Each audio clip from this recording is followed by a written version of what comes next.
in the field of blockchain. This is a question probably will go on for days and weeks and years to find a solution. So instead, hopefully we'll be able to hear opinion from our panelists about how we can collaborate in this field. So before we get started, can we just go around the panel for all of our panelists to give a quick introduction of yourself, where you're from, a quick 30 seconds, no company promo, just an introduction of yourself. Hi everyone, I'm Hoshi from Embargo Japan. Embargo is a official venture arm of Cardano blockchain. We are helping startups, enterprise to adapt to Cardano blockchain as much as possible. And I'm representing Japan. Good morning again. My name is Julian. Everybody knows me already. I'm from Hong Kong. I'm the founding chairman of Hong Kong Blockchain Association. Hong Kong actually just launched their new crypto policy, and I believe everyone of you might be interested in that area. I will elaborate it later.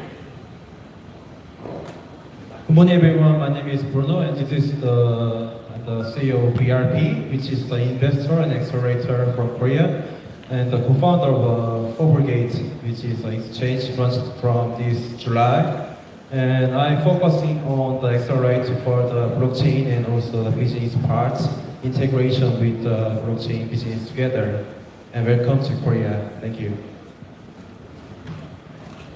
Thank you. Good morning, everyone. My name is Adam Ui. I'm coming from Malaysia. I'm the co-founder of Level 01. Actually, we have been building this project for almost 3 years. Our partner is Thomson Reuters. We are building the world's first decentralized P2P derivative exchange platform. Thank you. Hello, my name is Leo Lehman. I'm from Russia. I do analytical stuff. Also, I'm a founder of To the Moon platform, educational platform for traders, for new users, so which want to be like a part of cryptocurrency market. 안녕하세요. It's Maura. I am the CMO from Everest Labs. I think you can tell from the name that we are a technology company. Actually, we are a blockchain-backed solution and service provider, and we are headquartered in Singapore. And we also have teams and offices in America, in mainland China, and also in Hong Kong. And we plan to tap into the Korea's market after the Chinese Lunar Year. That's why we are here. So for more information, please go to booth 24. That's all. Thank you.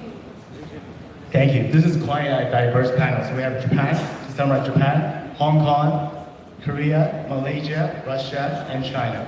So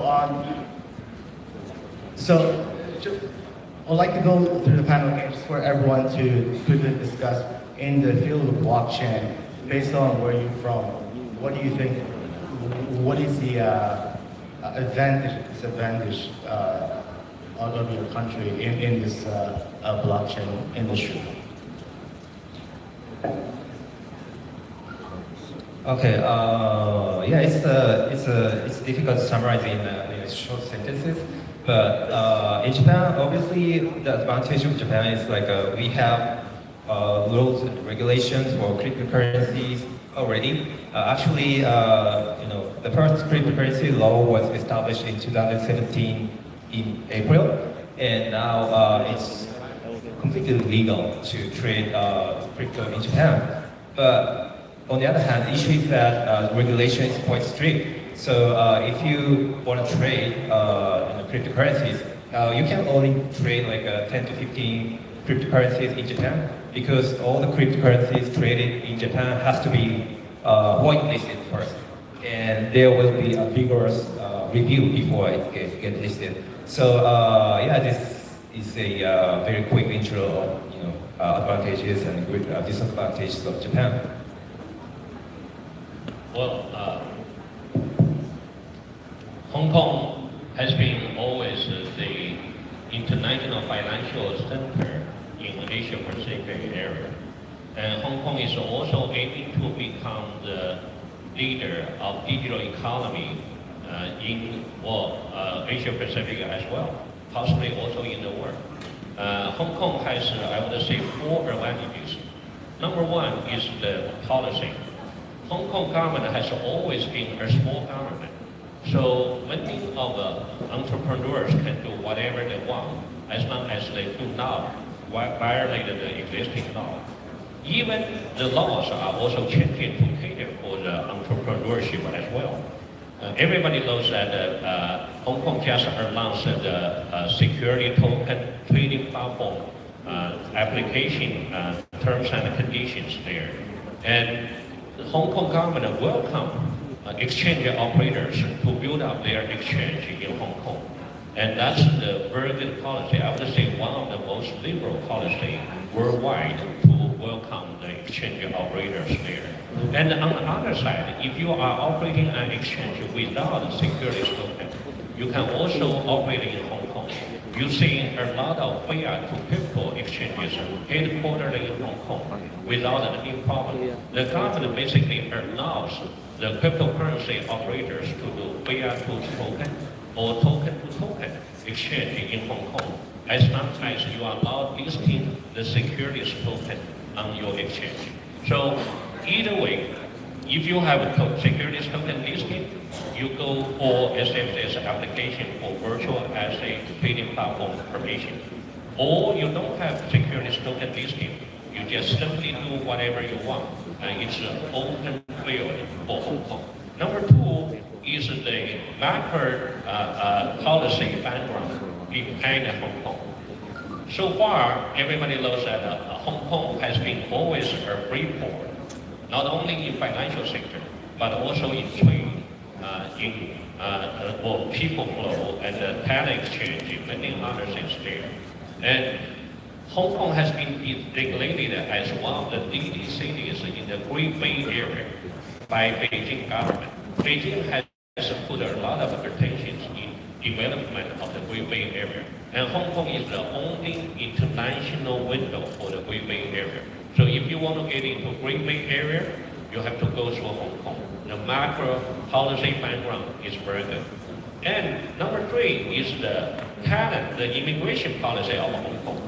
Hong Kong just initiated a talent recruiting immigration policy earlier last year, about a year and a half ago. And once you are engaging in AI, blockchain, or any other cutting-edge technology industries, and you can get a working visa within 1 month, and you come to Hong Kong Blockchain Association, we will help you to get that working visa as well. After 7 years, you can also become a passport holder in Hong Kong. And that's a very good talent policy, and much better than Singapore. I'm sorry to say also in Korea or Japan. And the last one, of course, money, money, money. Hong Kong has been full of investment from the conventional side, and every one of them is thinking about to invest in blockchain industry. And so everybody knows that Canaan just went to IPO last time. However, Kevin might have told you earlier in his speech, Canaan actually got a lot of investment from Hong Kong. Hong Kong has been always the center for the conventional financial service industry, and it's also on the way to become the leader for the digital economy as well. And I welcome every one of you to come to Hong Kong. Thank you.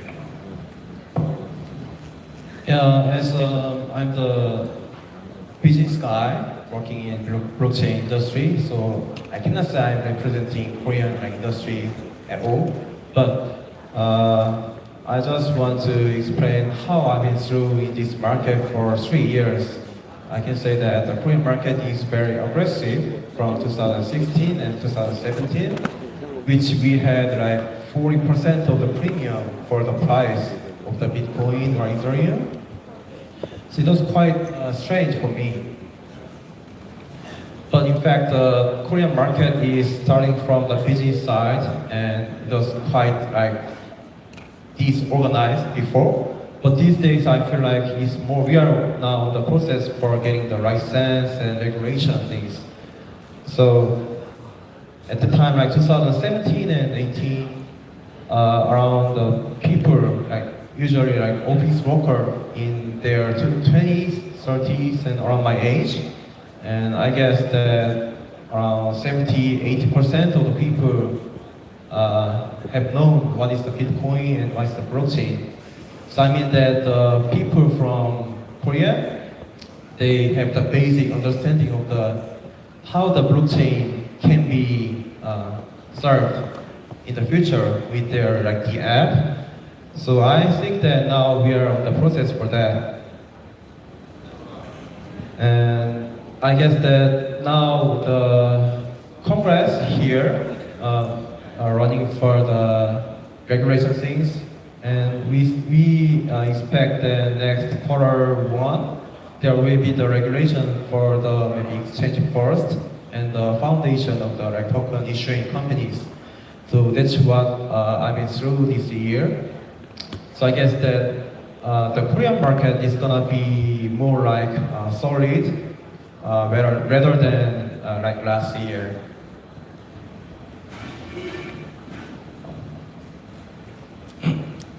I think I'm not here to talk about which country is leading on blockchain technology or what.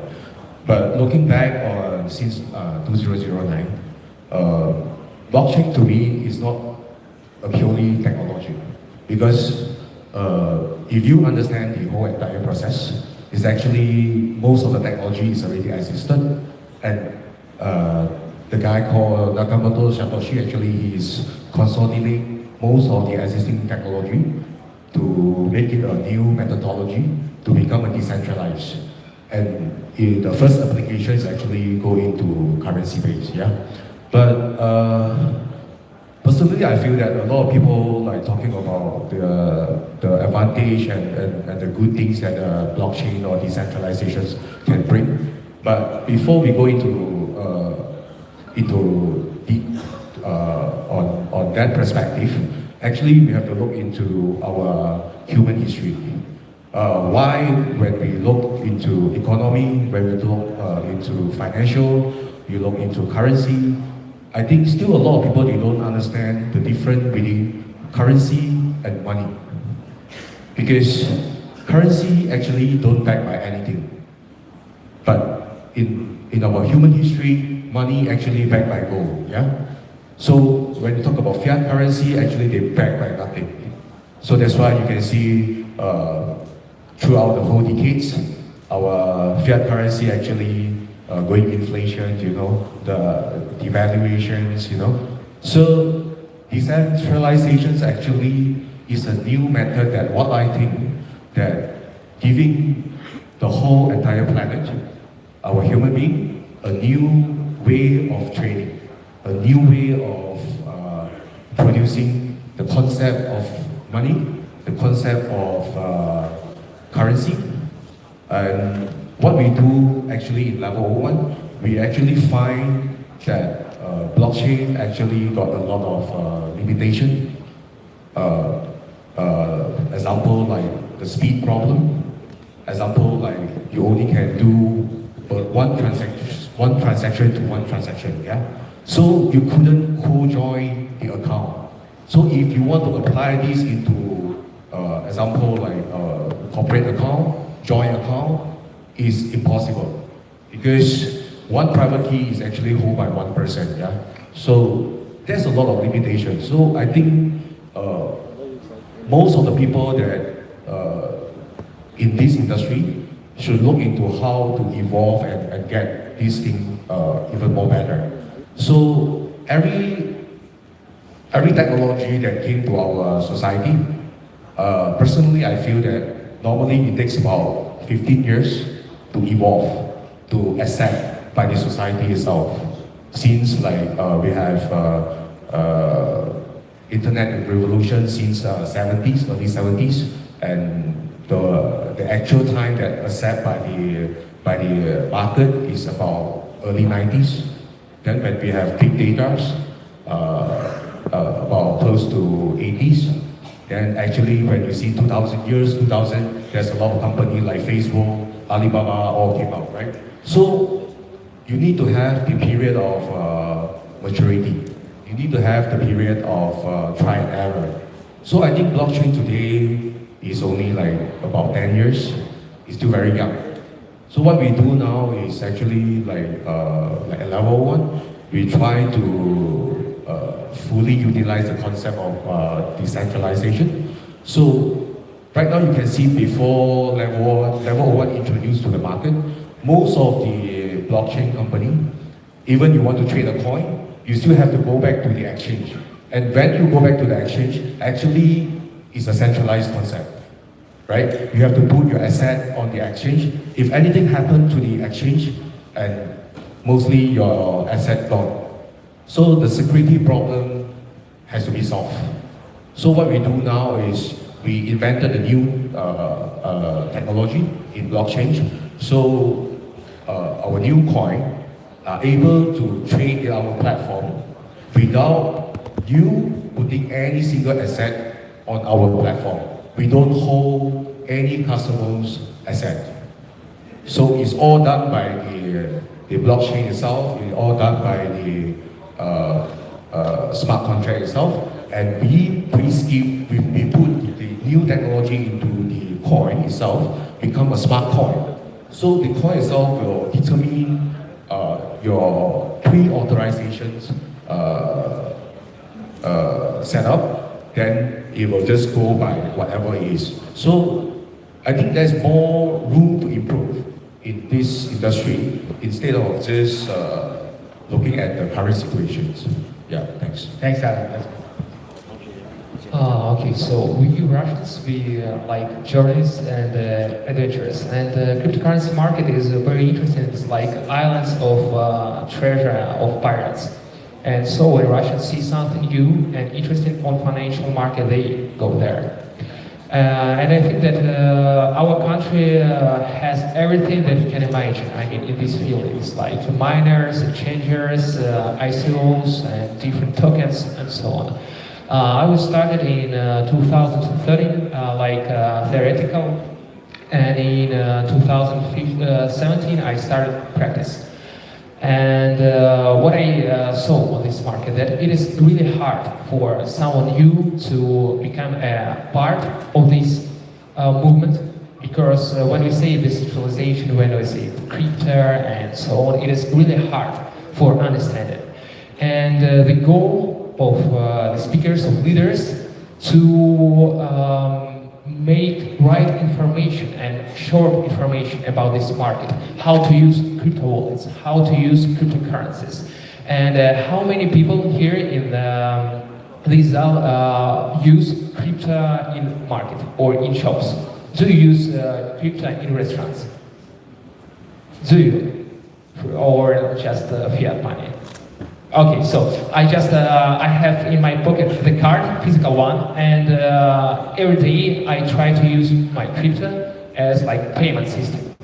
And I think that before, until maybe 1% of people on the planet will not use crypto as simple payment instrument, we couldn't say something about cryptocurrency market. Now it is like in our brains. We do something, it is easy to take money from people, but it is hard to return it back. And if you just take money and say that you will pay crypto, you will use crypto, now it is like more like a nice story, not more. And our goal to do it real, to do it solid. And when we see that everyone, from men who sit here, can pay in restaurant with card, with not fiat card, but with crypto card, I think that it will be like a small win of this market. Thank you. Well, I just mentioned that we are a Singapore company, but since I come from China and I'm responsible for the Chinese market for the company, so I would like to talk from the Chinese side in terms of the strengths and also the potential, and as well as the problems. In terms of the strengths, first, I think China has already contributed a lot for the whole blockchain industry. Like we have Jihan Wu. I mean, a lot of people call him Jihad Wu, and he actually translated the Bitcoin white paper into Chinese and then founded Bitman. And also we have Zhang Nangeng from the Canon Mining Technology. He created his doctoral program and then launched iGrows and then Avalon, which significantly increased the hash rate of mining. I mean, we got lots of these Bitcoin believers and blockchain enthusiasts, and also these entrepreneurs that help to promote the advancement of the technology. So that's the first strength. And the second one is, I think Mr. Liang also mentioned last October, right? We got the endorsement from the biggest KOL, the President Xi's support. So the government is going to step in to give to support the development, the research, and also the standardization. So that will be the second strength in my view. And the third one is actually China has, I think China dominates the blockchain patents. China accounts for maybe 80% of the blockchain patents around the world. So that's the strength of the Chinese market. But I do see some other problems. Like I said, President Xi represents the government, and the government is going to step in. But it also means there will be more strict regulation. For a nascent technology like blockchain, I also believe that we still need more freedom and more leeway. So that's the problem in my eyes. That's it. Thank you. In the interest of time, let me rephrase this question. I would like to ask a one-word answer from each panel. Today, if you were I believe all of you are running a very successful business, based on your own country. But if you were given the option, would you move to somewhere else?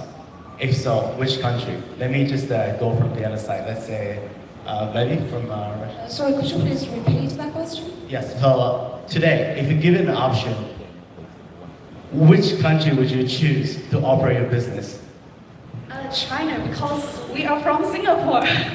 Okay, I'm kidding. I think maybe Korea. Korea will be a good choice. I came here yesterday, and we get to follow the menu. I saw police office, right? It's over there. And I also saw, I think this Korea, especially this city, Seoul, is very dynamic and very young and very fashionable. So it will be a good choice. And also I know Korea is the third largest trading market. So it will be good to be here. Okay. Thank you. And just 1 second. I see Jay is shaking his head. So let me change up the order a little bit. So, which country would you choose, and why were you shaking your head? Well, I think every blockchain company has to be global, cannot be local. However, your headquarters has to be local. In a way, Hong Kong might be the best suitable place, as I just mentioned, the 4 advantages you have there. And also I want to remind everyone here in the audience, next year we are going to exercise FATF's recommendation. I'm not sure how many of you know about FATF. FATF, Financial Action Task Force, is an international alliance funded by 37 countries. They had some recommendation for G20 back in Osaka last June. So ever since next year on, or from June 30th on, all the crypto exchanges, all the virtual service providers will be regulated by local jurisdiction. So you want to go for a local liberal jurisdiction to have your operation there. The FATF recommendation says that number one, you have to be licensed by local government. Number two, you have to follow the local financial service rules there in that jurisdiction. And those 2 important rules will be very important for all the virtual asset service providers in this room. Yeah. Thank you, Jay. And okay, so Bruno, would you choose to run your successful business in Korea, or would you choose another country? Actually, when I get this subject like 2-3 days ago, I'd like to ask all these people, like our partners, which country do you want to choose? And I also wonder why these. Today I could see many different like Chinese partners came into Korea. So I wonder why. Because the because I could see the inner side of the Korean market. And actually, my company was established in like 2017 in Seoul.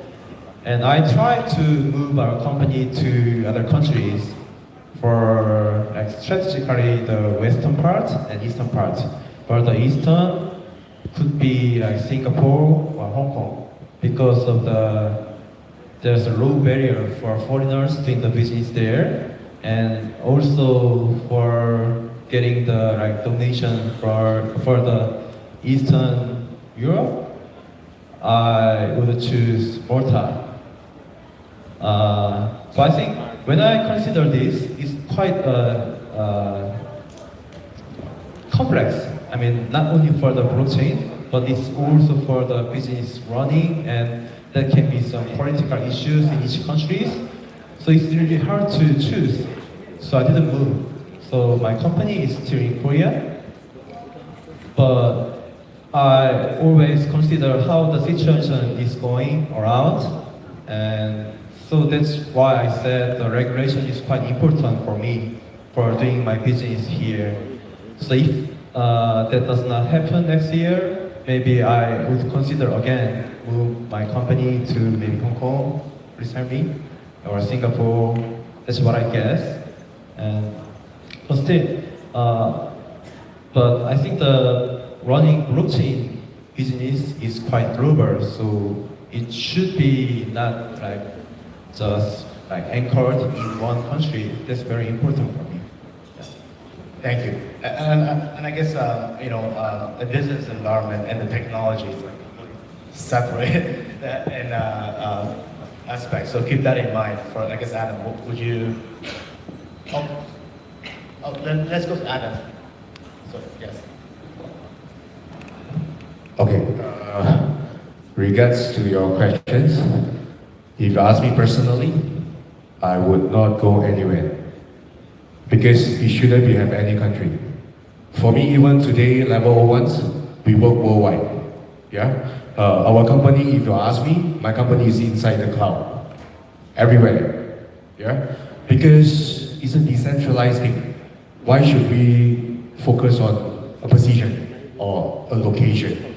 We should do, if we still hold back what we used to have, like the past few hundred years, that human being history are operate based on decentralized concept, then that is against whatever we're doing now. So we actually try to make these new methodology fit into certain profile or fit into certain industry that really helpful and can change the whole entire ecosystems. So what I think is, if we want to continue to develop or evolve blockchain technology to another new generations, we shouldn't have that kind of mindset. We should do it widely. And that company itself, actually, if you ask me myself, if the company can be successful, it should be owned by everyone, not even myself. It should be owned by everyone. Yeah? Right. Thank you. Okay, so I should talk about Russia before, about legal status of cryptocurrency. And if I would like to choose one country for making business, for sure it's not Russia, because we have no solid status. We have no, it is like cryptocurrency is not legal, it's not illegal. One day the government can come to your house and take everything, but maybe not, we don't know. So I know exactly for, I'm sure for Hong Kong, for Singapore, that you can do business there. And as I said, we have a card, like physical card, and our accounts, bank accounts, held into Hong Kong one and another in Singapore. Because there you can do like your business with crypto, with fiat money. And so I think only two countries, maybe Malta, also is useful for making crypto business. So for me, it's like now is two countries in my top list. It is like Hong Kong and Singapore because solid cryptocurrency status. So.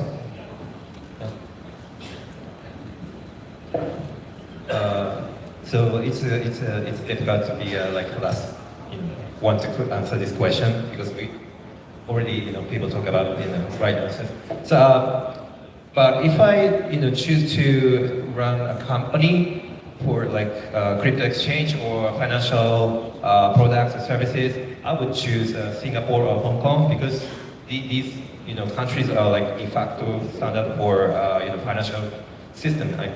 And also there are many venture capitalists there and who wants to invest in like crypto related financial services. So definitely Singapore or Hong Kong. But if I am running like a tech company related to blockchain, I would choose more other places.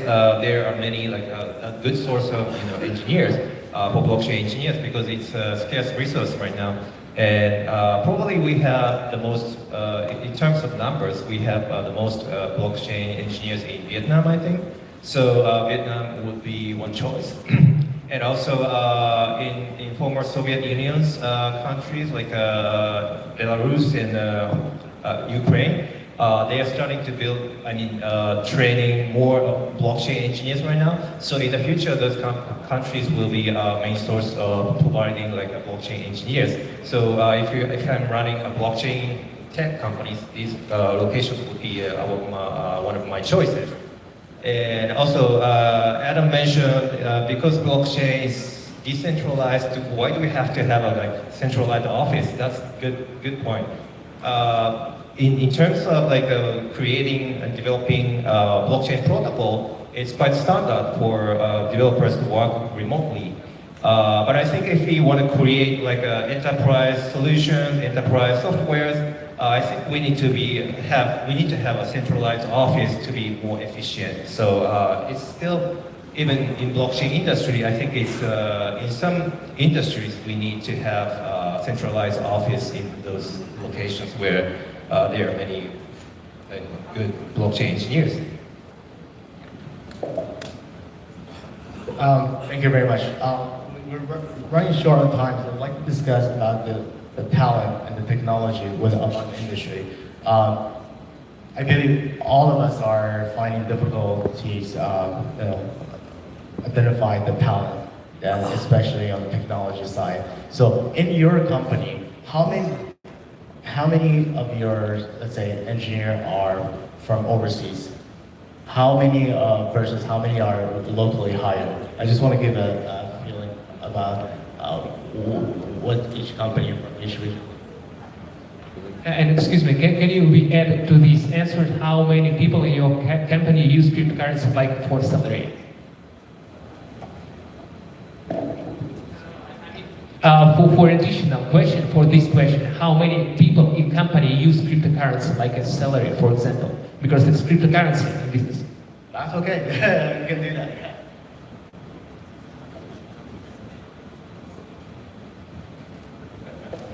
It's kind of a difficult question. How you define use cryptocurrency, but if I speak about Japan, there are some stores actually you can pay with Bitcoin and some other cryptocurrencies, but still I don't think many people use blockchain as a payment there because it's going to cost you a lot for transaction fee.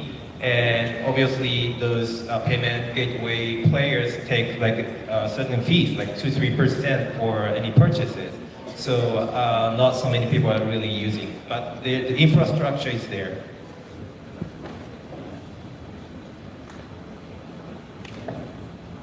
Well, to me, the cryptocurrency world will only survive three kinds of cryptocurrency. Number one is Bitcoin. We call it a digital gold. And it's now going to be used. It's going to be storageable value in long term. A lot of investors are also allocating 1% or more into this digital gold in replacement of the conventional gold. Number two will be payment tokens. I would say the stable coins, Libra, and the central bank digital currency are all falling into that category. And that's the token to be used every day. But we need more infrastructure For example, Japan has stores accepting the payment tokens, but somehow we want to see more token acceptance worldwide as well. As long as Libra is in operation, I would say we will see more than 2.8 million people have wallet, and they can use Libra tokens there to be their daily payment banking account. And I think that's very important to really in representing some values, with representing assets in the physical world will survive for sure. But that's going to be a programmable token representing the physical rights or the real world rights to securities, to debt, to real estate, and to derivatives. And that one is a huge industry. It's a 1,000 trillion trillion market, the US dollar market. And I encourage everyone really looking. Company that existed for more than 100 years, and in this financial world, they are the leading of data source. So this is what we are doing. Thank you. Okay, so in our company, about 30 workers, and about 30% of them use crypto as salary. You pay salary for them in crypto. It is Bitcoin or Trees, Tron, or sometimes Ethereum, as they want it. So, and I see the two ways how to make the cryptocurrency publicity. And one of it, you can pay salary, for example, salary to your workers in crypto. Because if you will not start this process, it will be never. And for sure, the Bitcoins and Ethereum and others stable coins, it is a treasure for future, because now they cost so little price, and in 5 years, in 10 years, we see how they grow up more and more in each year. But if you start the process of making it more, publishing more worldwide, it is the right process, and you can do it in two ways. As I say, first one, you can open your shop and take Bitcoin as a payment. And another way, you can create the process of converting Bitcoins to fiat automatically. For example, like have the card, and if you pay with this card in shop, in every shop, you can use your cryptocurrency, because you have automated system to conversion of cryptocurrency. And as I said, it is two ways. You can split, you can convert your cryptocurrency into the shop and pay like with simple fiat, or you can use shops with Bitcoin. I think that the shops with cryptocurrency is the future. It is like in 5, maybe 10, maybe 20 years. But now we can use like these conversion cards and payment system. Thank you. For your first question about the makeup of our company, we are a technology company. So, and we have offices in Singapore, in China, Shenzhen, and also in San Francisco, in America, and in Hong Kong. So we have a very diversified team of programmers and engineers. And the second one, the future about cryptocurrency, right?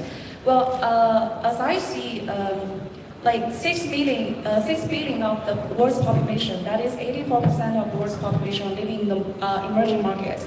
And 1.7 billion of them do not have a banking account. So I think this is the potential blockchain solution can step in and can help them out, empower these less developed countries to reduce the financial exclusion. That's my view. Yeah. Thank you, everyone. There are many questions to be discussed, but unfortunately we're short on time. So I'd like to thank all the panelists here, and please give them a round of applause. Thank you. Thank you. Thank you. Thank you.